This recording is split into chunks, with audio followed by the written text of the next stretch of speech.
If you just joined us, you're welcome. This is Politics HQ here on News Center Television, broadcasting live to 54 African countries and beyond. Now, one of the beautiful things about this election is that you need to keep speaking about it because there are some new, innovations about this election in Nigeria. Across the continent, quite a lot of people are watching to see how it unfolds, and this is where quite a number of NGOs and experts that have been following Nigeria's election come in.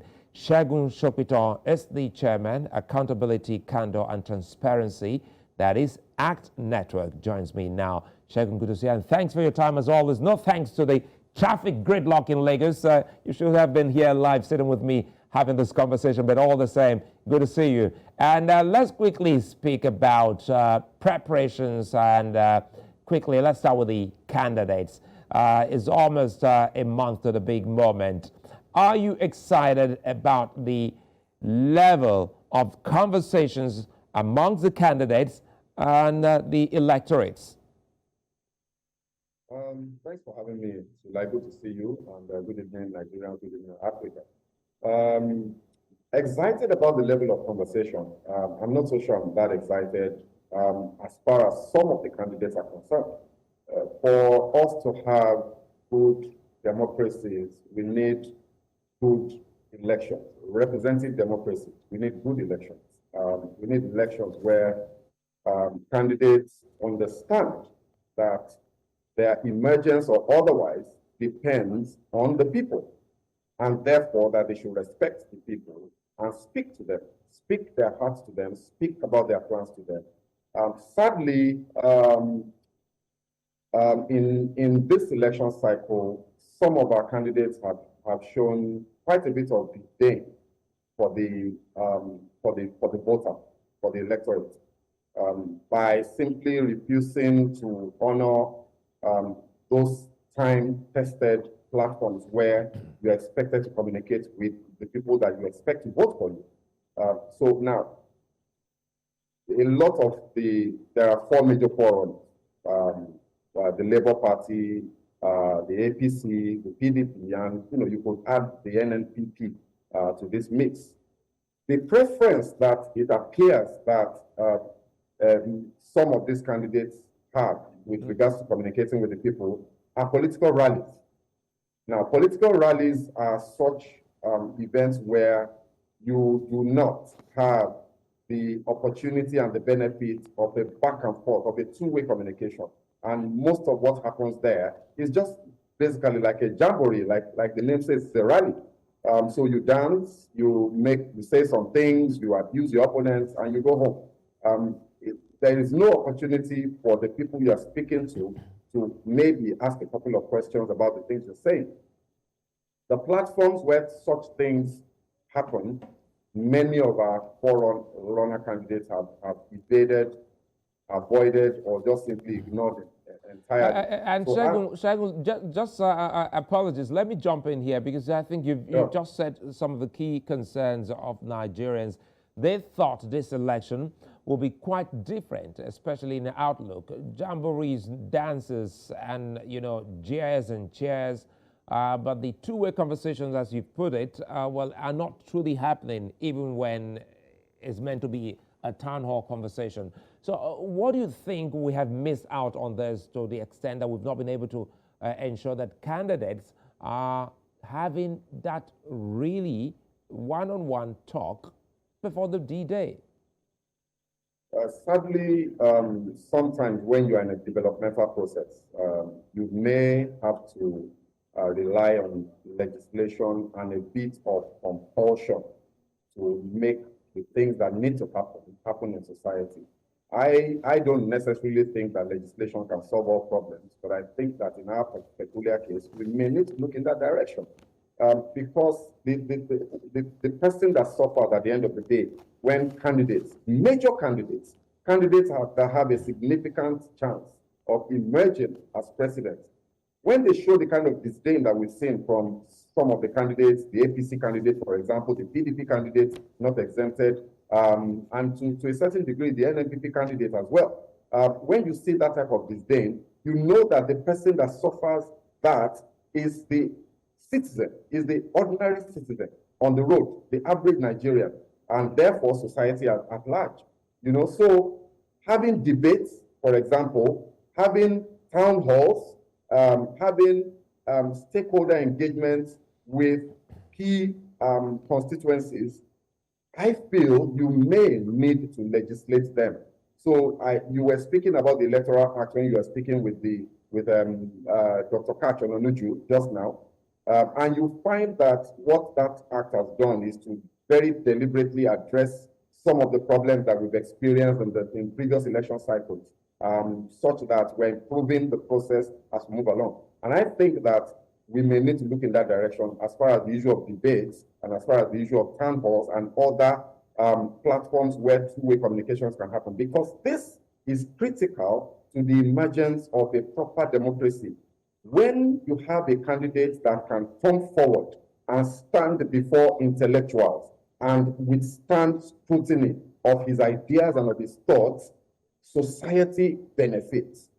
Even where people would argue that the average voter, the poor voter, the people that usually vote based on who the highest bidder for their votes, even where those people may or may not represent the majority of voters, eventually the ideas that come from those platforms will percolate down to them, because there's a circle of influence around them that will carry them along with the information that comes forward. You know, so for Nigeria to make informed choices about who out of candidates presented is the best one, I don't think we should, as a society, just sit back and watch as we're disrespected by these guys. You know, it's very, very unconscionable to think that, you know, somebody will just denigrate having interviews, going to studios. The candidate of the Labour Party has been exemplary, you know, and I'm not campaigning for anybody. I'm just saying what we're seeing out there. Right from the beginning of this process, long before the campaigns started, this gentleman has engaged with the media. He has engaged with different stakeholder groups, going and subjecting himself to questions and answers to the point where it was almost beginning to look as if it was too much, because he then began to reel out data and facts that people could then use to attack him. But that is exactly the point. You know, we want our candidates to come forward and let's just see them for who they are. You know, where you have a candidate who says that I don't want to enrich the media. You know, I'm a brand and I will sell their news for them. Therefore, I don't want to help them sell, so I'm going to ignore them. I think that is very, very unfortunate, and we should not stand aside as a society and watch that prevail. And just on the HQ, my guest sometime here was a farmer who's not too excited that the candidates have actually almost left out the issue about agriculture to the extent that they gloss over it. Is that also a concern for ACT Network? You know, and this is the problem, right? For the major candidates, what we expect to hear are policy initiatives and policy directions regarding the key sectors of the Nigerian economy, regarding the key sectors of Nigerian society. So agriculture, for example, 978,000 square meters of land, out of which about 60% is arable. What is the policy of each of these candidates about that? You know, we've not heard too much from some of them. We've heard quite a lot from one of them. You know, we're concerned. Of course, we're concerned, and we'd like to see a situation where, for agriculture, for security, for education, you know, for oil and gas, for example, energy, what are the key, very actionable steps and programs that each candidate will implement within specific milestones and time frames after they get into office? So within your first 100 days, what will you do? Within your first 1 year, what will you do? Before the end of your four-year tenure, what would you have achieved in terms of specific milestones? Because it's only on the back of that that we can then say, oh, great, you promised us these things before you came into office, you have achieved them, well done, take another 4 years so you can do more. But unfortunately, we've not really seen enough of that from these guys. And yes, we're concerned, and we would only hope that as our democracy improves, you know, these things will get better. And how much of preparations from your own lens have you seen of INEC? You know, INEC is a bit of a tricky issue. And I say that because so far, it appears as if it's so good. It will look as if they've done very well up until this point in terms of engagement with the public, in terms of engagement with the political actors, in terms of engagement with even the candidates themselves and all of that. It would appear as if they've done a good job. In terms of rolling out the guidelines, in terms of ensuring, being very apparently sincere with trying to improve the electoral process, introduction of new technology, introduction of new initiatives, they have done absolutely marvelously. My slight worry is that from experience, when you start hearing political or public office holders in an unsolicited manner say certain things, then you worry because you know it might very well be that they're preparing the grounds for that very thing that they're denying. So me hearing the chairman of INEC assuring us that the elections will go ahead without fail in February and March was a bit disturbing because as far as I'm concerned, we don't need those assurances. Just go about your preparations and implement the elections. You know, so this is reminiscent of the 2019 experience and the 2015 experience, where eventually elections were postponed, you know, by various periods. So INEC appears to have done very well in terms of preparation, but I think that we should remain vigilant and we should ensure that under no circumstances should these elections be postponed, because it would appear as though some whispers in certain circles are suggesting or heading in that direction. And we must make sure that that does not happen. These elections must go ahead, and Nigerians must pick a candidate on the 25th of February for presidency and on March 11th for the various state government houses. Let me bring in this, and it has to do with movement of sensitive materials on election day. And ACT Network has also been following this. One of the key unions that the electoral umpire has always used is the National Union of Road Transport Workers. And the worry now is that some Nigerians have come to say that some members of some unions, driver unions, are also a part of those who are what you call troublemakers on election day. So how is it that you're comfortable also contracted the same body of drivers that some of them leave a lot to be desired on D-Day? Yeah, it's one of the challenges of the task before INEC.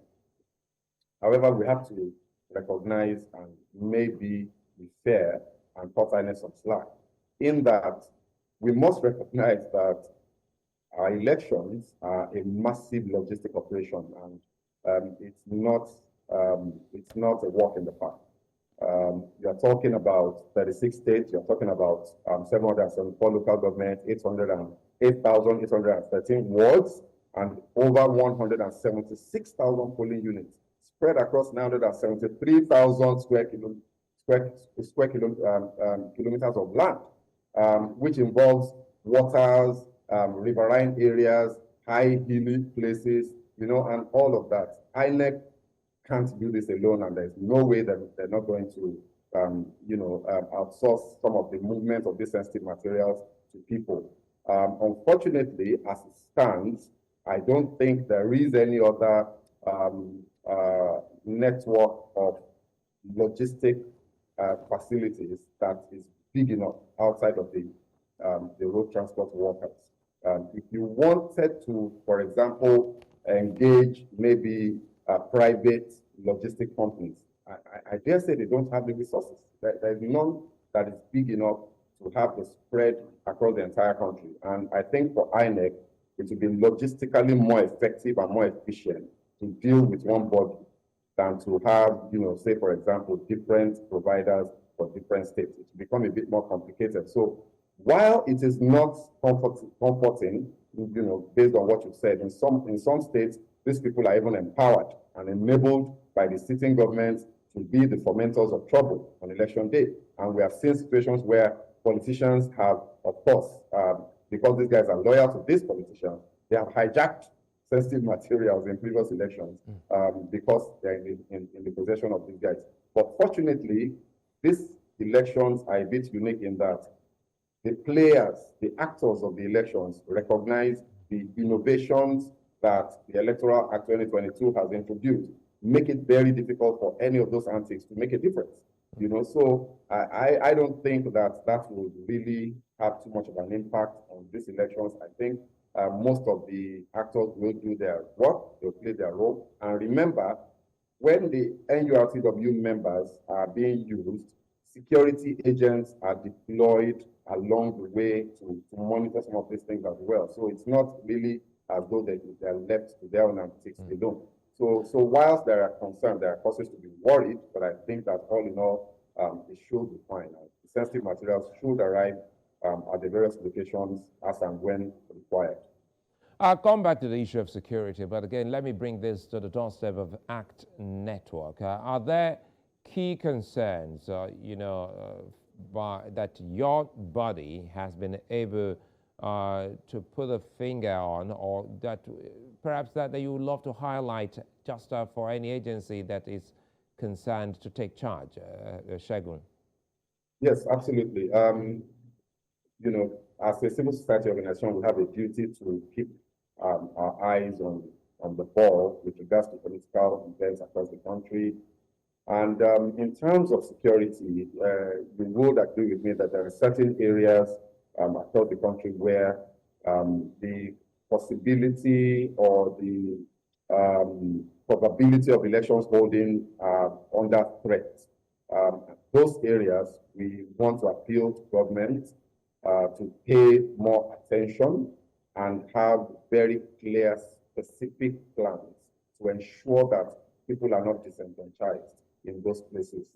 So, for example, we all know what is going on in the Northeast, even though, government would argue that things are better, and from our sources on ground as well, in some of the hotbeds, the previous hotbeds, things are indeed getting better, and we would expect that elections will hold in quite large portions of that area. But there are still places where perhaps government needs to do a bit more within the short time available to ensure that they can secure the lives of people that want to troop out to vote in those places. Same would apply to some places in the northwest of the country.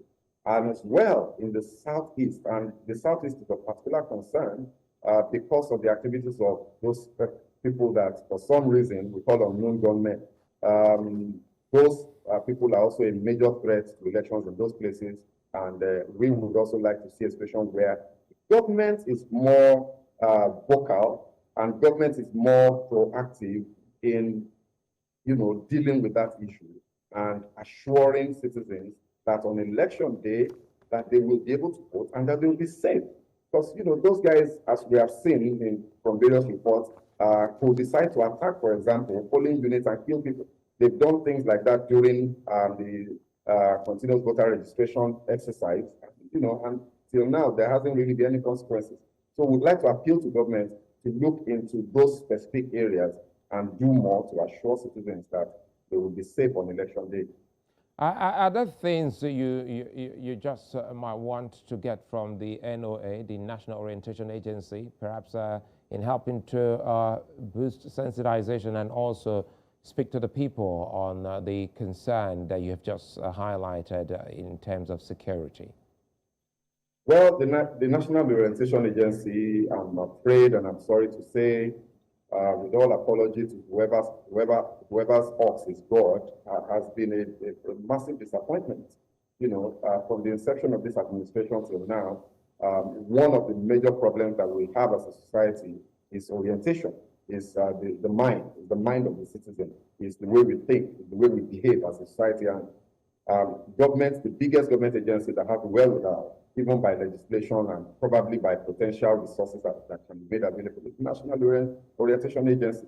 With regards to this specific issue that you speak about, security, yes, ordinarily you would expect that the National Orientation Agency would work, for example, with the security services and the various agencies, the security agencies, get updates with regards to what they're doing, for example, and make that information available to the public as a way of confidence building to ensure that people know that they will be safe. That is the responsibility of the Ministry of Information and the National Orientation Agency, which is an agency of that ministry. Sadly, we've not heard anything from them. In terms of voter education, we've heard very little from them. The little that comes from government has been coming from INEC. So it would be good to see more, but I'm afraid I'm absolutely certain that we will not see any more. It's late in the day, the elections are just 32 days away. Whatever they are going to be doing, they would have been doing before now. So if they've not done anything before now, they will not do anything until election day. So I think it's up to us as civil society, up to you guys in the media, and perhaps some of the political parties to do that work, because it's in the interest of these stakeholders to ensure that elections hold and that people can go out and feel confident and safe to exercise their franchise.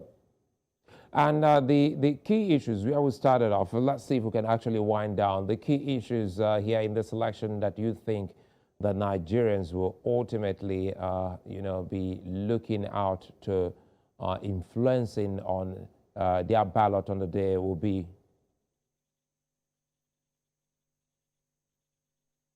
Segun. I can hear you. Yeah, I'm asking, I think let's close the show today by going back to looking at the key issues that may define the election on the day.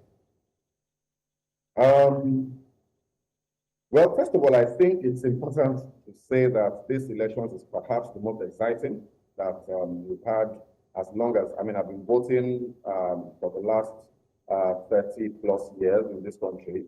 All the various the republics have voted from the 1990s. And this election is the most exciting in that for the first time in a long time, we have three major frontrunners, maybe even four, because the fourth one, NNPP, will have a say because of the influence he exercised and wield in a certain section of the country. So there's a very, very strong possibility that these elections will end up in a runoff. There's a strong possibility of that. If that happens, I think the winner is democracy and the winner is Nigeria. In terms of the key issue that is driving this election, I think, in my personal opinion, that the issue of character is becoming the major issue that needs to drive this. Some people would say, no, it should be the issue of capacity and competence. But I have always maintained that capacity and competence can be acquired. And any employer of labor will agree with me on this. If you run an interview to employ a CEO, what you'll be looking out for the most as an owner, as the chairman of the board, or as the board of directors or the major investors, key investors in a company, is the character of the guy that you're going to hand over that company to, not his competence. Because in terms of competence, you want to assume that is an irreducible minimum. If you are talking to 3 or 4 potential CEOs, you assume that they all that issue, that requirement called competence and capacity. So the key thing that cannot be outsourced and that cannot be delegated, for example, to subordinates, is character. You either have it or you don't. So for me, I think that the key issue that is running and driving this election, and if you really listen to the undertones and the conversation that has been going on about this election, it is character. It's that some of the candidates have very dubious backgrounds. And one of the candidates is being projected by his supporters as a clean man. So the driving issue in this election appears to be the issue of character. And I think that Nigerians will do well to pay much closer attention to this issue, because if you look at Nigeria and our history and the history of governance in Nigeria, you find that the fundamental missing ingredient appears to be that of character. It's the fact that our public office holders appear not to be sincere, appear not to want to do the best for the majority of the people, appear to be more interested in their own personal gain, and lining their pockets than doing well for the people. Therefore, we cannot keep repeating that same mistake and electing people whose character we cannot vouch for. So the primary issue that I think should drive this election going into the final days of the campaigns should be the character of the guys that are canvassing for our votes. Well, I'd like to thank you at this point in time, Segun Sopitan, Chairman, Accountability, Candour and Transparency Act Network. Many thanks for speaking with us. Thanks for having me.